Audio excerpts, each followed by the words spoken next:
incwadi Luka chapter 1 verse 5.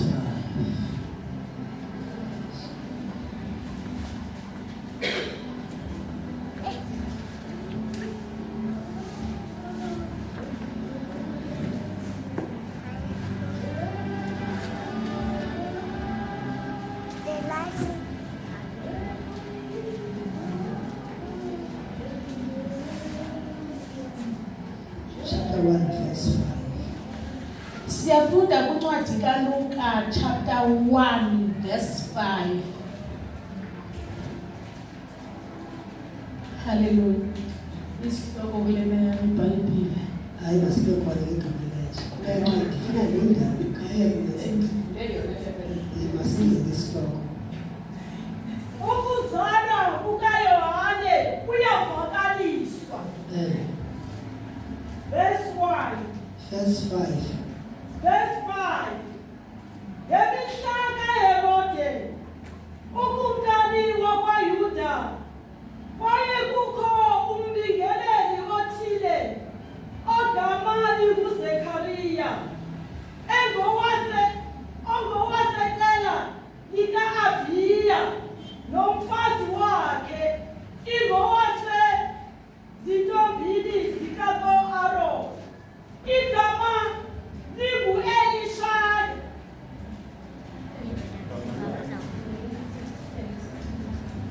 Ngemihlaka Herode, ukumkani wakwaYuda, wayekukho umbingeleli othile ogama linguZekhariya, engoweqela lika-Abiya, nomfazi wakhe engowasezintombini zika-Aroni, igama lakhe lingu-Elizabethi. Babengamalungisa ke bobabini emehlweni kaThixo, ehamba ngayo yonke imithetho nemimiselo yenkosi, bengenakusoleka, baye bengenamntwana, ngokokuba u-Elizabethe ebengazali, kanjalo bobabini babesebekhulile. Okay. So tell us.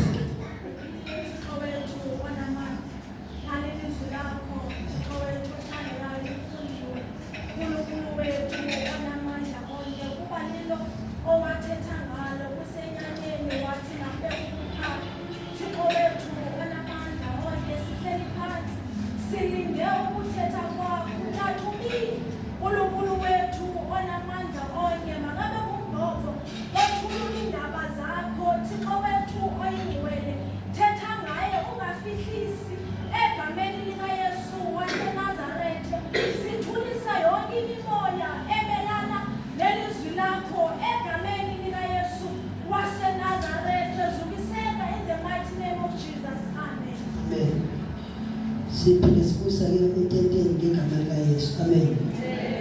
Sibusa ententeni ngegama likaYesu. Sabule kubangca ngegama likaYesu. Sifunda kule ndawo sifunde kuyo namhlanje ngegama likaYesu. Ngitsalwa yile family. Amen. The family yakwaTata Zakaria. Amen. Funda nje uhleli phansi lo verse 5. Ngemihlaka Herode, ukumkani wakwaYuda, wayekukho umbingeleli othile ogama linguZekhariya, ongoweqela lika-Abiya, nomfazi wakhe engowasezintombini zika-Aroni, igama lakhe lingu-Elizabethi. Bebengamalungisa ke bobabini emehlweni kaThixo. Alright. Kuthiwa khona le family uthanda lento ithi ke ngoku bobabini utata nomama babengamalungisa phambi kukaThixo. Bengenakuthini? Bengenakusoleka. Ewe ingenakusoleka. Kuvesi balo verse 6 obengenakusoleka. ithi laa nto noba le family yayikhona lalingekho ibala ukunokulifumana kule family. Noba ithi babengenabantwana,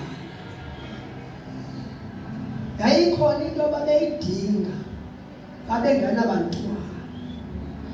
Kodwa ngoba uThixo ohlule lo tata ukuba abe ngumbingeleli endlini kaThixo, lo tata lona wathembeka ekwenzeni into ayinikwe nguThixo, wanyaniseka.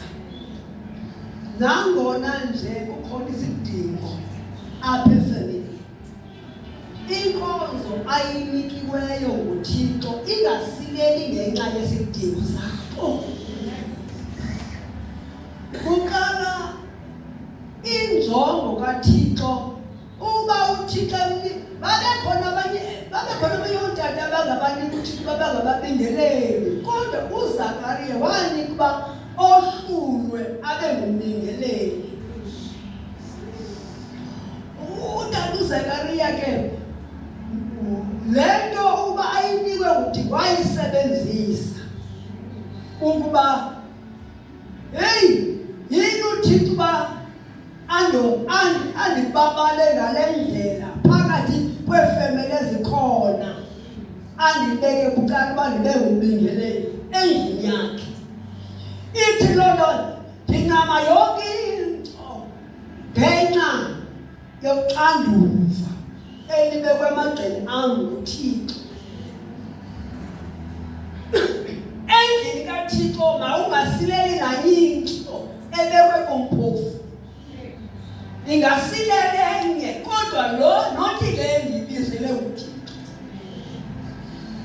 Bengenabantwana. Ithi babehamba bengamalungisa. Zazikhona izinto ezibangela bangabi ngawo amalungisa ne ngenxa yemicelimngeni babejongana nayo. Kodwa le family yathatha isigqibo ngenxa yoxanduva nangenxa yento uThixo abanika yona. Babe ngamalungisa. Amen. Amen. Babe ngamalungisa not phambi kwamfundisi. Babe ngamalungisa phambi kukaThixo.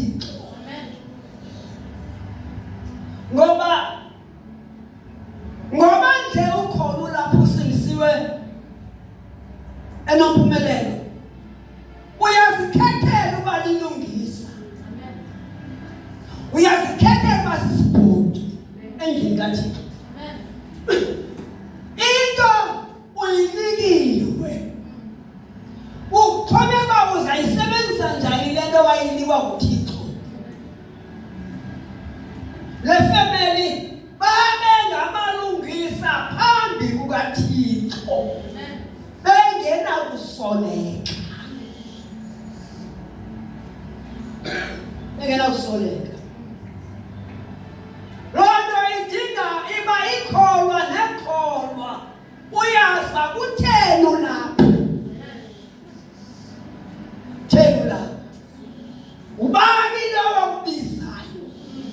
Wakubizela ntoni? Uba ungayazi loo nto ngeze uphile ngendlela ophila ngayo. Lubabalo uba ukhethwe ube lapho. Akho kuyenzileyo.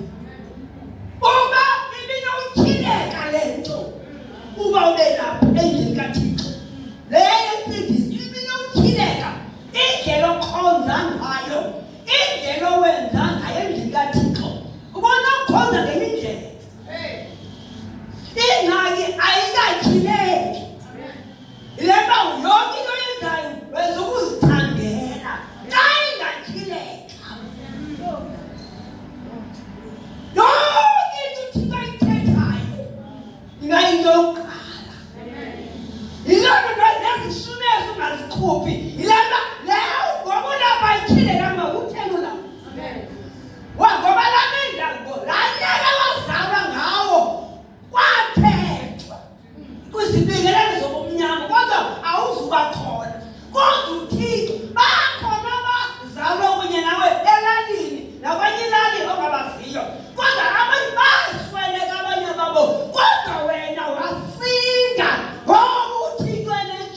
nawe. Ube uyotyhile mna utheni ulapha kanye ngoba dlala nje udlala inkawa udle hey le nto inikwayo yakho uyibona nini funeka sikubreake funeka sikuzame uzanye ngentomoyo yakho sikuzame uyazanywa khona imigudu kodwa uthi unoyesu omkhulu ubile uthile bakutheni wayo lapha wakungasinzwanga ubunjani ngokunjani njani ngoku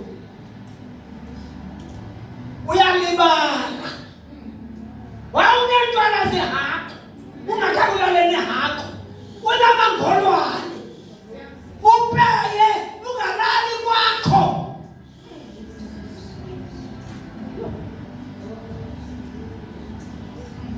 umuntu abanamadodha amaninzi umuntu utata wena umfana abenahambisane ngapha nengapha hey sisehlazweni sidlisane ngehlazo lwethu salapha ngoku wahamba ngenyawo lofutho xa ukhonza uyalibala msinyane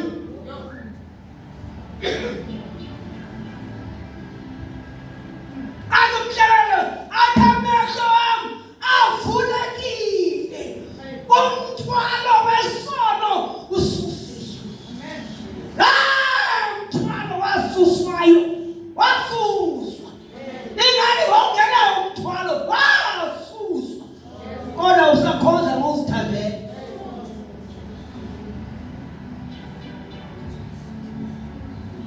sakhonza uzithandela akanangako uthi uthe yavuza namanje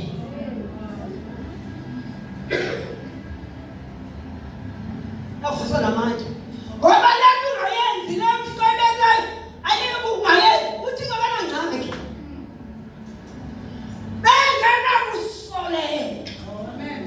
bengenakusoleka kanti uthixo hayi yonke lento abenza yona uyabenza uthixo uyabenza uthixo bekhona abantu abalapha abangafuni ukwenziwa xa ngathi kunzima baye bacula emagqirheni nasezinyanyeni wena umuntu ngathi kunzima uyenziwa uyasuka nguthixo khawuvele ubaleke okomakhasho ebhizeni take uzawutyiwa kanjani ubaleke mali ungakutya xa unaba ngunkosikazi womntu uba ngunkosikazi ejobululu abantwana sinendoda eyofana uyesu indoda yethu sikumakoti ngoba ungeva kangaka nje kodwa unomyeni onguyesu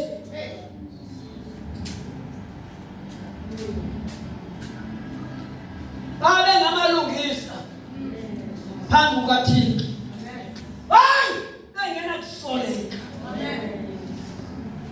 engenakusoleka bafumaneki naphi na ababhaqeki naphi babhaqeke bafumaneke bengenakusoleka uverse 6 lo funa uverse 7 bengenamntwana ewe ngowokuba uElizabeth ebengazali kanjalo bobabili basebekhulile bobabili babesele begqithelele ixesha ngoba bangafumana abantwana ngoba badala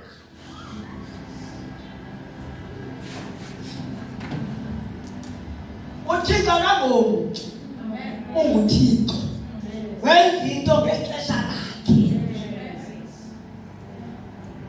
nendlela yakhe uthixo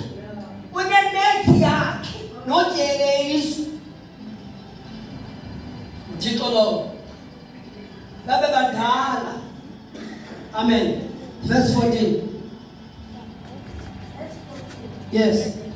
Uyakuba nokuvuya, nokuzonga. Mamela nje apha kule ndawo sibile ufike isithunywa uba uZakariya ngoba phakapha komkhusane esibingele lona wongena khona eyakwenza inkonzo ufike impendulo evela kuThixo eseyisebenzini kaThixo kwafika isithunywa sema phambi kwakhe uthi awoyika sathi sikoyika sithi ndingulo mna uma phambi koThixo zothetha nawe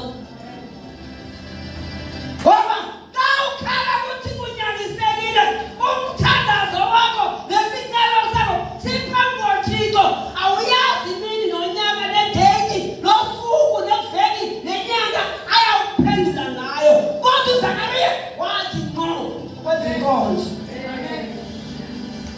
Yafika inkonzo esejutini kaThixo yonke yakhe akafaka pause kule yakhe kodwa kule Thixo mayipase kungobe phaya engabonakali ibandla lalithandaza.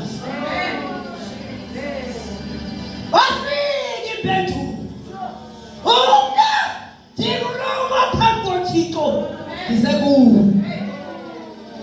khonza uThixo ngokunyaniseka nangokuthembeka ungenayo plan B ungenayo.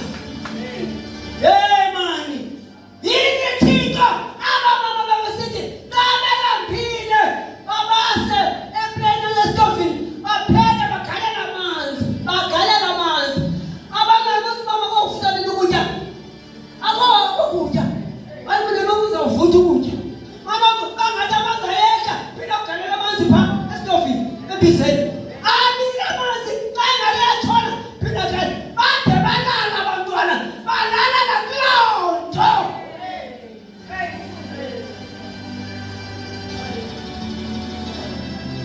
Uyalindwa uThixo yalindwa uThixo uyalindwa uhlala enyanisweni yakhe nasebungcweleni ungene ngamachitha ngabe ngitsotsi usindisiwe ngabe ngixoka usindisiwe ngazenzela ezinye izinto usindisiwe linda kuye hlala kwisitopu sakhe yalinda uThixo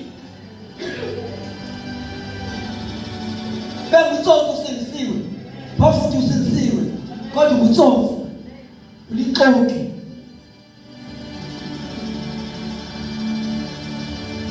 Uyalinda uThixo.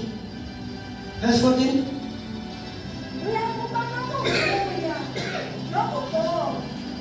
Bathi nabaninzi bakuvuyele ukuzalwa kwakhe. Uyawuthini? Uyabona ngoba nje uzawuzala umntwana nizaba nomntwana uzaba khona uvuyo apha efemelini akuzuvuya nina nedwa luthi namaninzi azawugcoba ngenxa lo mntwana ngoba lo mntwana akafiki ngenxa yam Zakariya kodwa ngenxa plan kaThixo. Ewe Kuba uyakuba mkhulu emehlweni enkosi angakhe asele wayini nasiselo sinxilisa emehlweni kaThixo uyaba mkhulu lo mntwana emehlweni kaThixo yaba mkhulu. Ewe uyakuzaliswa ngumoya oyingcwele umoya oyingcwele uyawumzalisa lo mntwana elizambeleka izabana. Ewe kwasekuzalweni kwakhe akakabikho uyaprofetha ngaye uyathethwa ngaye mntana lo umahluko lo mntana.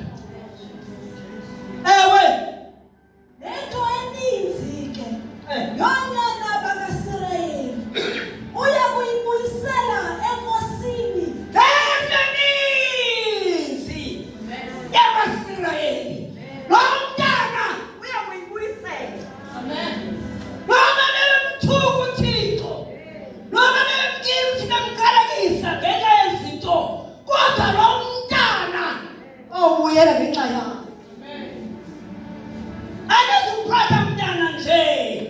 lo mntana wayimpendulo kwa-Israyeli. Lo mntana wayimpendulo. Yini Thixo ncede babethi mlomo. Yini baba? Wasindiswa akho bantu bakhe bavuye nguwe. Sisiphe sinjani esiwasinikwayo nabana bazovuya bona xa ukhona. Into eninzi yawubuyela kuThixo. Yena uyakuhamba phambi kobuso bayo. Enomoya enamandla ka-Eliya. Yena uyahamba phambi kwayo. Inkosi.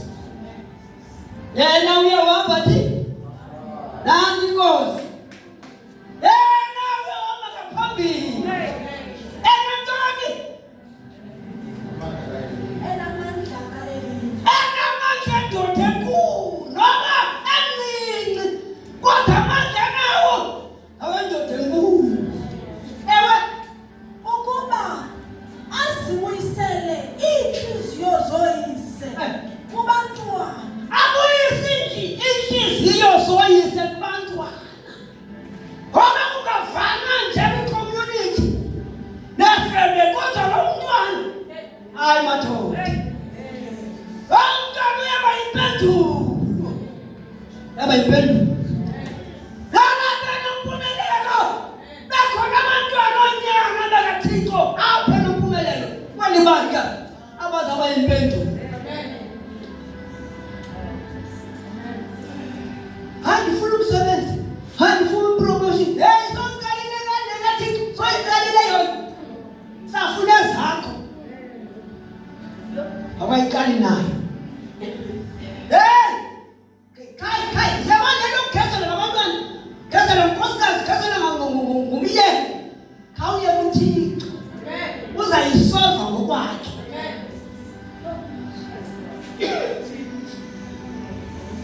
Enamandla ndoda enkulu. Ngoba amandla azasebenza ngawo ayingomandla nje. Uzawudiliza. Kudilizeke. Egameni kaYesu. Uzawuphetha. Kwenzeke. Khona izinto funeka aziconfront. Imimoya engingathi athethe. Kwenzeke. Yes, amara. Besibalo uya kuye. Verse 18, Dad. Verse 1. Verse 18. Verse 18. Masiye pha kunasika ke ngoku. Simke apha. Ku verse 39. Kelelo uMaria utshelela uElizabeth. Mamela ke ngoku. uGabriel oma phambi koThixo. uGabriel igqibile inkonzo. I-message evela kuThixo ithethile kule family. uThixo kwayena wamsusa apha. Wamsapha kuMaria. I-message ayigqithisile kwalacala. Ngokusa i-message kubani? kuMaria. uMaria uganelwe bani? uJoseph. Isithunywa silapha kule family. Ewe Kaloku kodwa isithunywa ngoku sathetha noMaria. uMaria yathi uyakwenzeka kanjani? Banazane nandoda. Wena uthi zabona umntwana hayiziwenzeka loo nto. Kodwa pha kuye umoya oyingcwele. Kuthiwa kalacala lo mntwana uzawuzalwa umoya oyingcwele uyakuba naye. Kwenzeka kuthiwa amandla asenyambeni umoya oyingcwele uzakusibekela Maria. Ewe kaloku wesuka uMaria ngaloo mihla. uMaria ke ngoku akubeveza indaba kuthiwa noElizabeth lo uzalana nawe senco zinyanga sezintandatu ngoku uzawuba nomntwana lo mdala umazi sezaba nomntwana. Uthemba iva loo nto uMaria wabaleka uya kubani? kuElizabeth.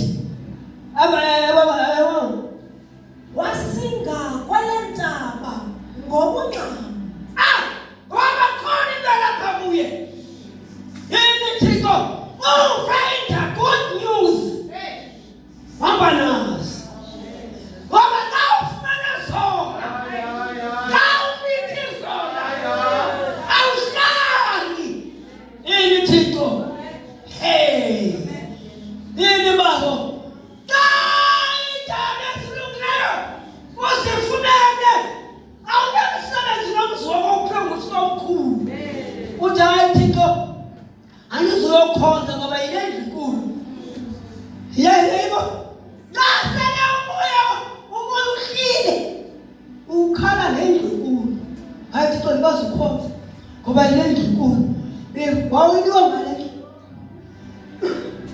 Wawiniwa ma, wayewuthixo. Amen. Kodwa yena Thixo wabaleka. Walenda.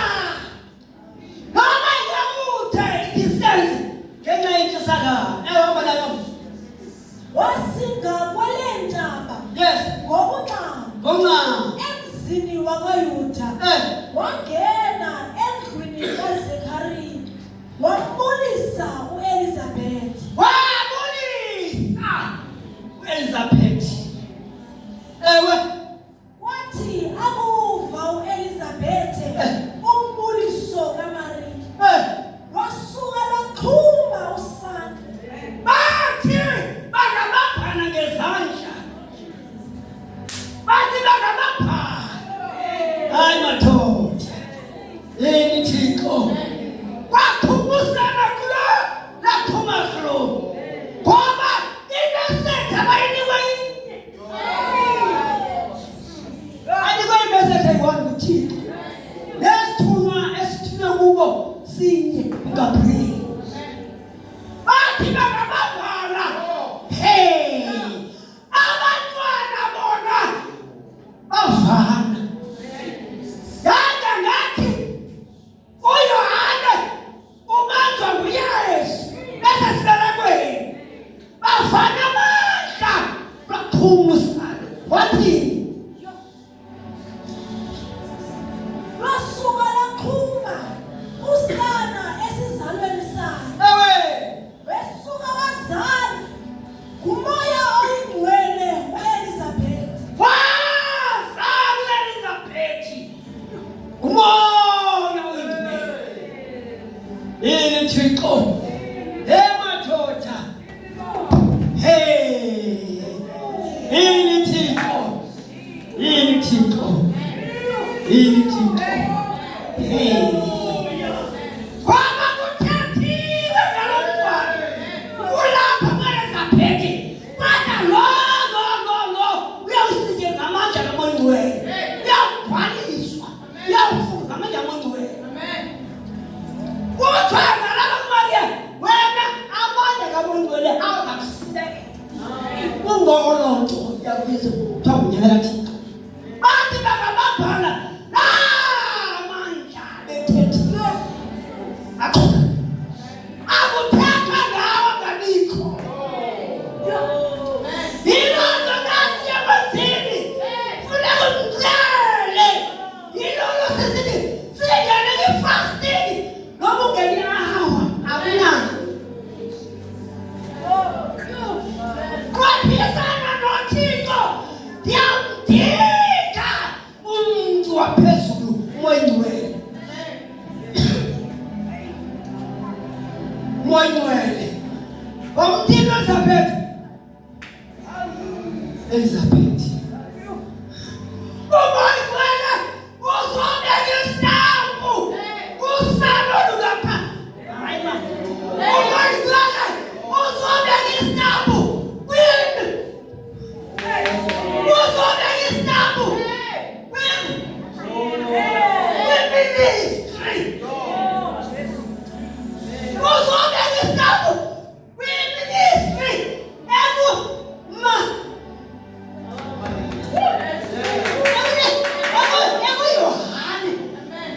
uYohane ngoba uMoya Oyingcwele emfikela uElizabeth.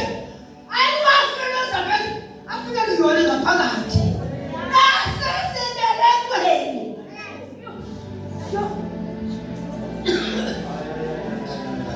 uYohane wathi esesibelekweni wakhonsiva wabhaptizwa ngamandla kaMoya Oyingcwele engakaphumi esibelekweni.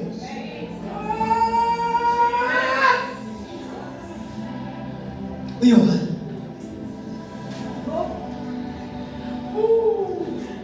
uThixo akathethi into ezimbili, uthanda ibele.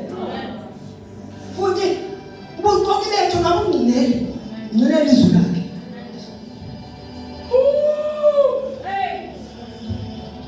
Into wayithetha kuThixo iza uzawupasa. Ngoba ngakhona indaba ngoku engangayisifuna vala ulibamba wathini uThixo kuwe. Wathini uThixo kuwe. Isakwenzeka. Hey, uzayizama. uThixo wayibeka kuwe. Uzayizama. Ngoba uzayizama ngoba ngomina nthonje. Uzayizama.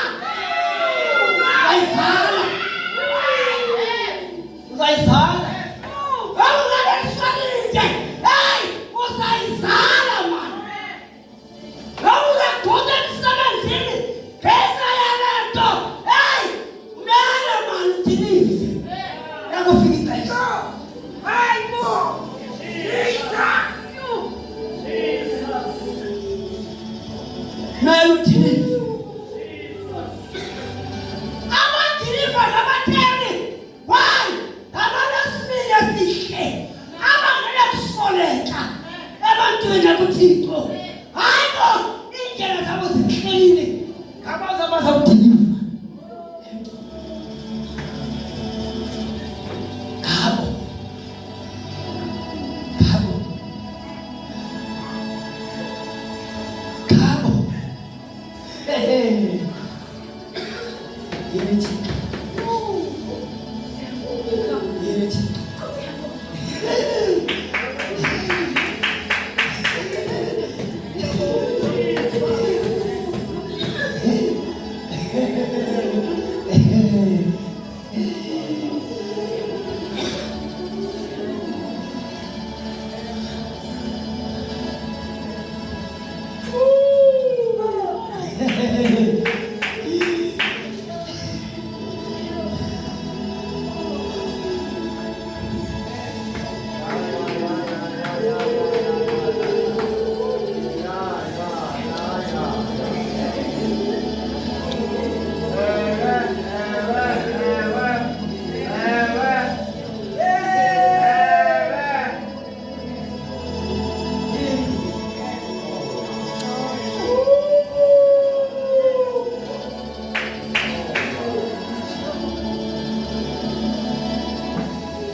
Ayonyako.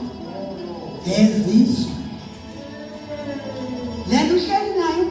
Ayonyako. Ezizwe.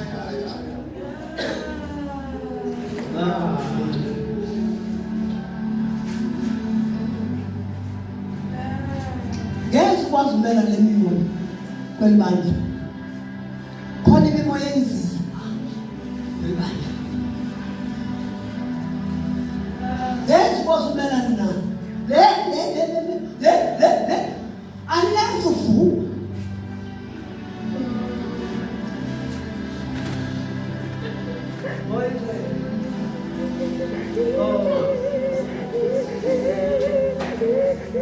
Oh.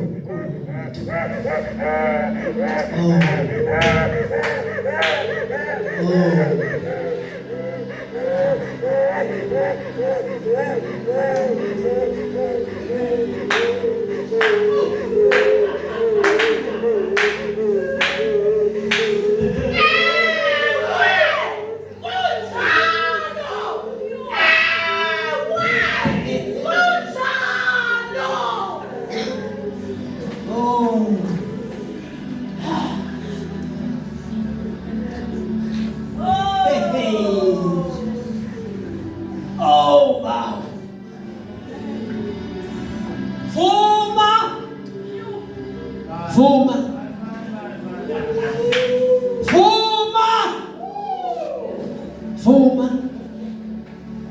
Vuma.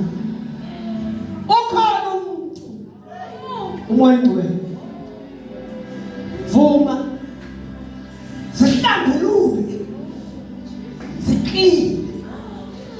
Hlambuluka. Ungaya amanzi amaninzi umdaka. Lo